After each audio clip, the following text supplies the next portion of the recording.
এক মাসের বেশি সময় আগে যুক্তরাষ্ট্র এবং ইসরায়েলের যৌথ বাহিনীর হামলায় নিহত হন ইরানের সর্বোচ্চ নেতা আয়াতুল্লাহ আলী খামেনি।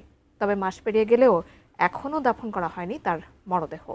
এবার তার দাফন এবং ইরানের নতুন সর্বোচ্চ নেতার শারীরিক অবস্থা নিয়ে মার্কিন গোয়েন্দা নথিতে উঠে এসেছে চাঞ্চল্যকর তথ্য। বিস্তারিত জানাচ্ছেন রিসাম সাহাব। 28 ফেব্রুয়ারি যুক্তরাষ্ট্র ও ইসরায়েলের ভয়াবহ এক হামলায় নিহত হন ইরানের সর্বোচ্চ নেতা আয়াতুল্লাহ আল খামেনি। এরপর থেকেই ইরানের এই সর্বোচ্চ নেতার দাফন কবে হবে তা নিয়ে শুরু হয় জল্পনা কল্পনা। খামেনির মৃত্যুর পর ইরানের সর্বোচ্চ নেতা নির্বাচিত হন তার ছেলে মোস্তফা খামেনি। তবে তার ওপরও হামলা চালায় মার্কিনী এবং দখলদার ইসরায়েল বাহিনী।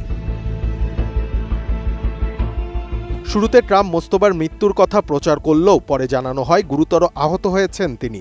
সর্বোচ্চ এই নেতাকে জনসাধারণের সামনে দেখা না গেলে তার শারীরিক অবস্থা নিয়েও তৈরি হয় ধোঁয়াশা।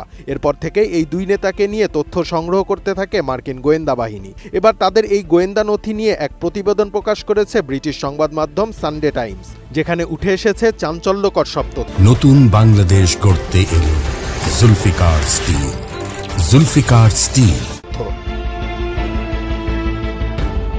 গোয়েন্দা তথ্যে বলা হয়েছে ইরানের নতুন সর্বোচ্চ নেতা মোস্তফা খামেনি গুরুতর অসুস্থ হয়ে অচেতন অবস্থায় দেশটির পবিত্র শহর কোমে চিকিৎসাধীন রয়েছেন। ঠিক এই কারণে তিনি দেশের কার্যক্রম পরিচালনার সক্ষমতায় আপাতত নেই। এমনকি ইরানের যুদ্ধবিরতি সংক্রান্ত কোনো আলোচনায় সিদ্ধান্ত গ্রহণ প্রক্রিয়ার সঙ্গেও তিনি জড়িত নন।